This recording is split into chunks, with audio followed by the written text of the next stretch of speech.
everybody. A packed house at Tampa Stadium in Florida as the Monsters come in for round number 2 of the U.S. Hot Rod Association's Monster Truck Challenge.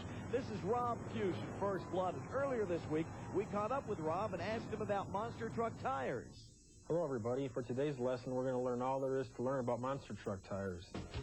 As you can see, they're pretty big. They measure about 5.5 feet tall, 3 feet wide, and weigh in the neighborhood of 800 pounds. There's only 2 companies in the United States that manufacture these tires today. Their original use was for fertilizer spreaders. They were designed to allow the heavy vehicles out in the wet fields in the spring without sinking. In the early days of monster trucks, and they were still mainly exhibition, the tires are used for the now familiar car crushing, which everybody has seen. And a few brave drivers even attempted to cross rivers and small lakes with their trucks. Because of the actual physical size of the tire and the amount of air it holds, the tires will support the truck in the water and make it float. But it can be kind of dangerous because the truck isn't wide enough to be stable, and there's a good chance it will capsize. As monster truck racing progressed and everybody went to bigger and bigger engines and more horsepower, we found that we were actually spinning the tires off the line, which was never a problem in the early days. But because of this spinning, we found that cutting the tread back like this tire has been done to really increase the traction available.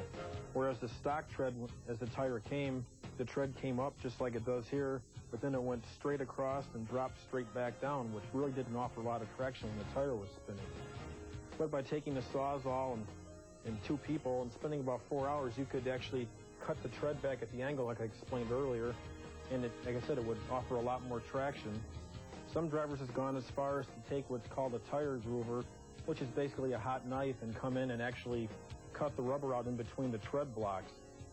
After they get this cut down, they come back in and then they cut into the leading side of each tread block, which actually makes a scoop out of the tread. This takes about 40 hours of tire to do.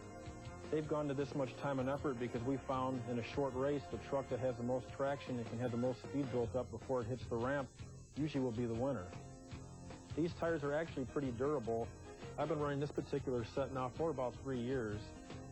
During the course of the event, we run anything from dirt, concrete, and of course over the cars, which towards the end of the event with the sharp, jagged edges, they can actually start cutting the tires. Like you see here, there's a chunk missing, or they can actually cut through and puncture holes. If there's a small hole or tear, you can fix it pretty much on the spot with tire plugs just like you would put in a car or truck tire. If it's a bigger rip that can't be fixed with the plugs, you have to then take the tire off the rim and a patch is put on the inside, which is called a boot. These tires can also be retreaded just like a truck tire, but most people opt not to do these with the monster trucks because it does add about an extra 200 pounds of weight to the tire. All monster trucks have 2 sets of tires. The familiar 5.5 foot tall tires that we race with, and the smaller tires that we put on to transport the truck or work on it. These are roughly as big as a 15-inch car or truck tire. We have to switch to these tires when we transport because with the big tires, the truck would be too wide to take down the highway, or if you had an enclosed trailer, they'd be too big for the truck to even fit inside the trailer.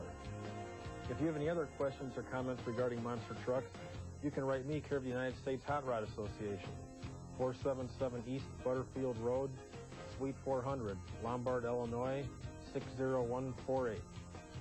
That's it for this edition of Anatomy 101. I'm Rob Fuchs. Class dismissed. And there's Rob and his First Blood Ford pulling up to the line for round number 2 racing, and that's coming right up.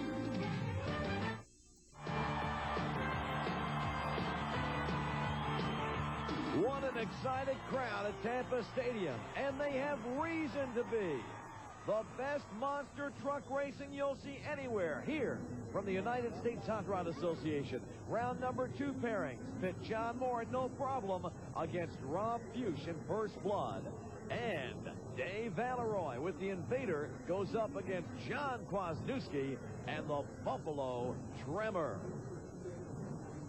Here's our first matchup between John Moore and No Problem and Rob Fuchs and First Blood. John out of Lafayette, Tennessee with the Ford Bronco. Rob with the Ford F-250 out of Woodstock, Illinois. They're ready. Waiting for the green light. Remember, a horseshoe turning track. They must turn at the end and come back. Side by side. First Blood off to an early lead. Now the important turn. John Moore makes it around first. Rob Buse turns it on. And a come from behind victory for Rob Buse and First Blood.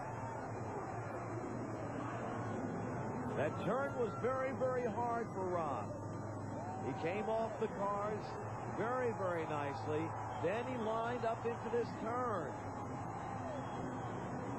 Had to back out of it using that rear steer and lost about a second there. He realized John Moore was in the lead. He turned it on, and the horsepower took him over the finish line first. Now, John Moore did a great job on this turn, but he just didn't have the horsepower to hold on to that lead. So going to your final, Rob Buse and First Blood. Our next matchup here on U.S. Hot Rod Association's Monster Truck Challenge is John Kwasniewski and the Buffalo Tremor out of Lackawanna, New York, against the Invader and Dave Valeroy. Dave has lane choice. Both lanes are about the same. It's hard down on the other end because there's mud left from the mud runner pits, but it just seems like the left lane's a little easier to negotiate the turn at the other end because you're used to driving, in that lane on the highway. But they're both pretty good lanes. We had punctured a tire in the very first round in that right lane, so I don't want to take a chance on punching another one. I'm going back to the left lane. So it's Chevy against Ford in the second round matchup. One goes to the final. Who's it going to be? Invader or Tremor? Around the turn they go. Invader, look at Dave Valeroy handle that truck. Whoa! Invader come from behind. That turn did it all for him. Dave Valeroy will face Rob Buse and First Blood in our final. You can see here, John Kwasniewski and the Tremor has an early lead. They're both going into the turn. Great handling for both drivers. But the Invader turns on the power quicker. He pulls way out in front. And he'll sail across the finish line a full half-second in front of Buffalo Tremor. John Kwasniewski had a good run going for him. He was in the lead. They went side by side even into that turn, but he could not outpower the Invader on that straight line shot back to the finish line. So the Invader, while he does a great job on this turn, just out horsepowers Tremor, and that's how he'll go to the finals. Over the car into the winner's circle, your winner for race 2 and round number 2, Invader.